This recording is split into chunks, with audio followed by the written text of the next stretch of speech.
Hi, I'm Mary Elizabeth Williams. Welcome to Patient. My guest today is Townsend Davis. He is a lawyer, he's a husband, a parent, a partner, a caregiver, and probably 100 other things we could talk about, but we're going to stick with maybe those just for today, right? Sound good, Townsend? Sounds very good. I want to talk about the caregiver part of it because he is a caregiver to his wife who has dementia, who was diagnosed pretty young. hmm And I want to ask you about that. And I want to start with you the way I always start, which is Townsend, what was the healthcare experience that radicalized you? That radicalized me? Hmm. Okay. Well, I think it was the endless search for answers and really inability to find them in the mainstream medical world. My wife was diagnosed in 2016 using sort of the traditional methods at the time, which were scans of her brain, blood, spinal tap fluid tests and such, and then just the symptoms. And really nothing beyond the symptoms really was conclusive, although the spinal tap and the proteins did tell us something.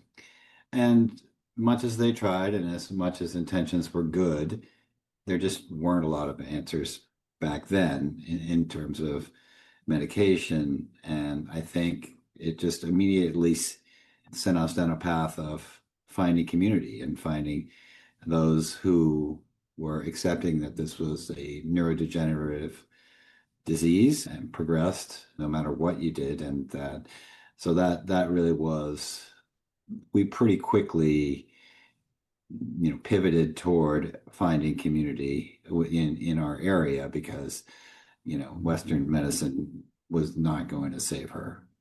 So that became pretty clear. Even though we had looked at a clinical trial for a drug that was subsequently approved with great controversy and then pulled because it failed. So the sort of Ta- a Talk to me about reinforcement. I know what the drug was, but say what the drug was.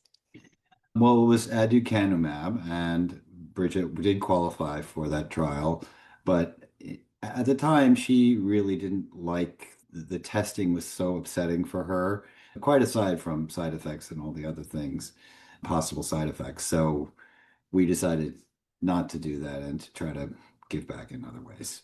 Townsend, take me back to the moment when maybe you first started thinking this is not just a senior moment. This is not just forgetfulness. This isn't menopause. This is something else. hmm Sure. So there is no one moment because it was so gradual.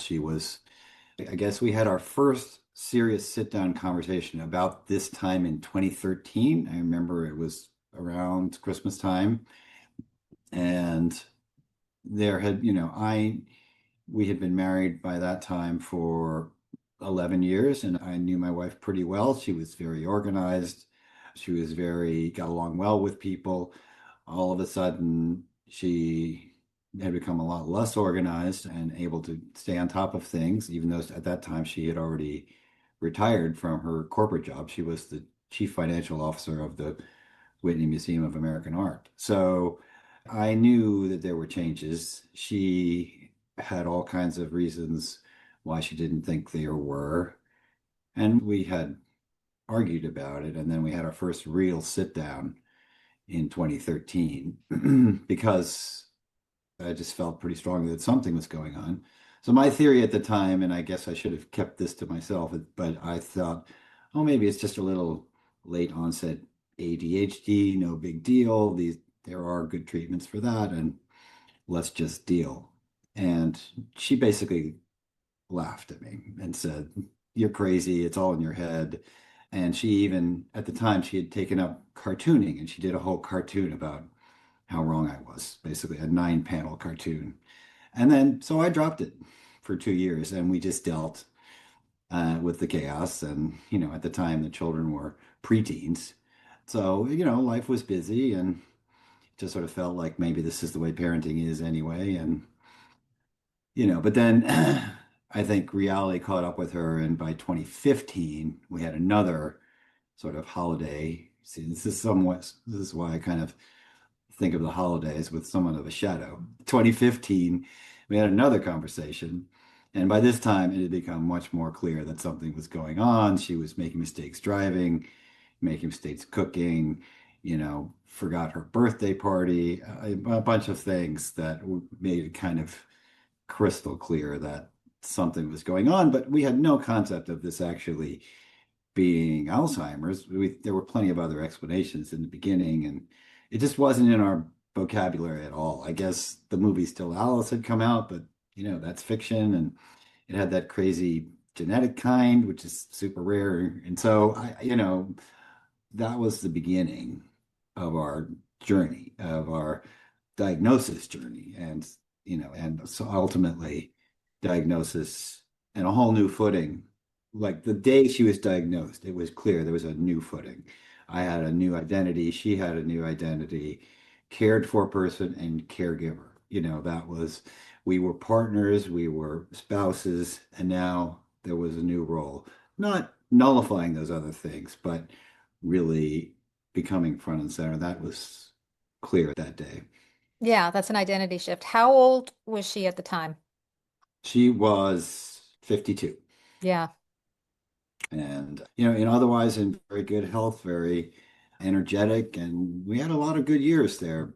Before COVID, we had about 4 good years where even though her executive function and other, it was more that than memory in the beginning. And so we could make up for those things pretty easily if I was involved or some other people. And then, so her personality didn't change that much at all. It's just she was, beset with fear. That was Yeah, it. I'm going to ask you because I think, a fear a lot of us have is getting that diagnosis when you're still cognizant enough to understand the weight of it. Yeah, and that was the biggest thing is that she just couldn't believe it was happening. No one could really explain to us why it was happening. As I said before, the treatments were, not really effective. And so, yeah, it was just, there were times when she would accept and then she would always fall back into fear and anxiety. And that became, and, it was two things going on, which I never knew which was operating more. It was either her correctly perceiving her situation and feeling as anyone would feel that my life is blown up, or were there actually changes in the brain that were also affecting her emotion at the same time, because she did become quite agitated later in the process. A couple of years later, by the time COVID came around in 2020, she was changing quite a lot more. And I know from my own experience with my mother and my mother-in-law, COVID was a real accelerant for dementia. Yeah, now it may have just been coincidence, but for her it was definitely. And even though we were able to have caregivers come to the house, I mean, I should say right at the outset, even though I consider myself a caregiver, I rely and have relied since 2018 on an incredible group of caregivers. So we were still able during COVID to have care come to the house and help her with things. But I think it was an accelerant because we were so cut off, and I was certainly worried about what would happen if I went down because there was no one else really here locally to step in, and my children were still in high school. So, but yeah, that was a tough period. And she didn't navigate screens very well by that point. So some of these, we did some things. We did like a singing group, I remember, and certain like, webinars that Family Support Program at NYU would put out. But pretty quickly she was losing the ability to navigate through a screen. So Right. This is happening in real time in your life where things are changing very quickly as well, even though now it's been 10 years. And as you said, you really started noticing almost 13 years ago. That's a long time for someone to be living with. Now, what is it? Is it called early onset? How do we yeah, describe what happened to her? well, yes, for sure, early onset. Anything before age 65 is considered early onset. So she's very early onset. And that's distinct from, early stage, which is Right. where you are in the process. So I think she was still pretty early stage when we finally got the diagnosis. But it just, helped us get along so much better because we knew what we were dealing with. We weren't living in different realities, which seemed to be the case for years and years. So, Right, getting that. And with anything, I think a lot of us believe that we're going to go to the doctor and we're going to get an answer for our mysterious things. And often it's not the case. Often it's trial and error. Often it takes years before you get an answer. And, we put our faith in these systems and they're doing the best they can often. And it's still challenging to find answers. I want to ask you because you wrote a beautiful Modern Love about what happened to you a few years later into this that was one of the most candid, transparent, beautiful things. And I'm not just saying that because I know the woman you were writing about very well, but tell me what happened a few years ago, this unusual turn of events in your life. sure. So, this was Thanksgiving 2023. And by that time, I had started seeing a partner, and we had been going out from dating for about a year. And I wanted to include her in our family Thanksgiving here in Brooklyn. And she had met Bridget on a couple of occasions in group settings, but this was the first time that she had been part of a family tradition. And at that point, Bridget, this is, quite a few years after diagnosis, after COVID, it was pretty clear to me that she didn't know me as her husband. She knew me as somebody. And I thought I was gonna try to introduce Deb to this and just see how it went. And it was pretty intense because Bridget was able to join the meal for part of it, and my children were there and my mom. So yeah, it was my effort to kind of bring together all the parts of my life, and I think in some ways it was a success. And Deb, felt mixed feelings about it. She felt that she was being welcomed into this family to some degree, but also that she was an interloper. That was the word that she used. So I just wrote about that. And that was my reality back then. Now we've sort of taken a couple of steps further. Bridget is now living in this same house where that took place. She has her own apartment, and her youngest child have moved in to join me and my two sons. So we now have further combined our forces to make a new family. And Deb's wonderful. I mean, she's just an incredible person and incredible partner. And she goes down and sees Bridget even when I'm not here, or we'll go down together. Bridget has learned her name. And so there's just some wonderful things happening. But that was just like a little snapshot from 2 years ago. I think it's an aspect of caregiving that doesn't get talked about a lot, that doesn't get acknowledged a lot. I know another couple who went through something similar when she was diagnosed many years in. He found a partner, found love. It's hard to talk about because there is an expectation on caregivers. That's it. Your life grinds to a halt and you are full-time, 100% your identity is caregiver. What was the response to the piece? Because I imagine it ran quite a gamut. I guess it did. I decided not to read any comments, but the responses that I did get were quite positive. And there was even a men's group in Chicago that recruited me to be part of their support group because it's called Lorenzo's House. They specialize in spouses taking care of people with early onset Alzheimer's, and there was a subgroup just about men who were either seeking or in another relationship. And so I immediately became their spokesperson in effect. And so there were some wonderful things that came from it. People telling me their story and conversations with my children that I didn't expect to have just because I made sure that they saw that piece in advance. And so it generated some good conversations, but one thing about it is that there was no model for me. I had to make the decision on my own. When is the right time to consider having another partner in a way that would not hurt my wife in any way or my family? And so it was a decision that I made with some trepidation, and then it worked out pretty incredibly for me. because I have someone that accepts my wife is part of the picture, and my children and her children are accepting as well. So, and Bridget's mother, who is still alive and hearty and healthy. So there, I thought it was a great thing, and I was able to kind of announce to the world that I was with them, which I think she appreciated. And so, yeah, it's just spurred a lot of conversation. I hope maybe destigmatized it a bit for people. Yeah, and love is complicated. And you love Bridget and you care for her and you make sure that she is having as good a life as possible right now. And you love Deb and you have this life with her. Life is not binary, right? Hmm. And, I'm very biased, but I think you hit the jackpot with the woman that you're with, right? She's pretty incredible. I want to ask you one more thing because I Sure. think this is such a complex issue. And unless you're in it and unless you're really caring for someone and watching them become less and less themselves every day, you just don't know what it feels like. Hmm. You don't know what it's like to lose someone in front of your eyes. Hmm. What do you wish you had known when you Hmm. first got that diagnosis that you know now?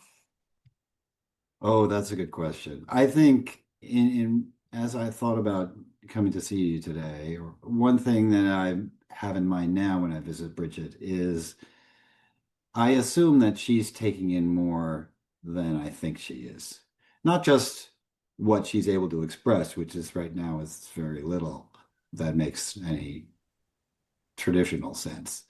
And there was a very good piece by Patty Davis in the Times recently, the daughter of Ronald Reagan, also making this point that if you can just be present and assume that what you're doing is coming through and is felt as love and support, that will help with the helpless feeling that you're not able to stop this. And there's certain things that I try not to say. I try not to say she's not there, or I try not to say it's not her, or I try not to say she's a child, because she's still had this life experience and it's in there somewhere. It may not be accessible to her, able to be expressed, but I just think will, it's very hard to know. And there are certain people that have written memoirs, people with Alzheimer's with early onset have been able to, early stage, have able to articulate what it feels like in the beginning. But now in the middle and later stages, I just think assuming your love is felt is important. And that just makes it all go a bit easier instead of feeling like all you're looking at is loss and nothing you do is helping. And it's, you have to fight the futility a bit. Uh, Yeah. and And you do find those moments, those little cracks of light yeah, where you see something in the person. right. But even like, since there's going to be so much not seeing, I just sort of assume that she feels my presence and the presence of the people that are continuing to surround her. So, and then it's just so that to me that makes it feel like a more valuable, it just helps me emotionally just to say, I know she feels me somehow, and she feels all the people that are surrounding her, that she'll feel the warmth of human care.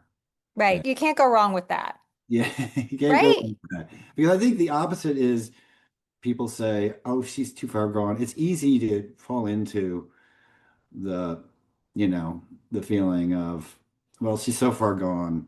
Why does it matter? And you sort of find excuses to do less. And so that's a very natural thing. And I've certainly felt it. And there are times when I just can't, it's just too difficult. So to go down there. But, I think we can all assume that just showing up and being warm is a value. And, Yeah.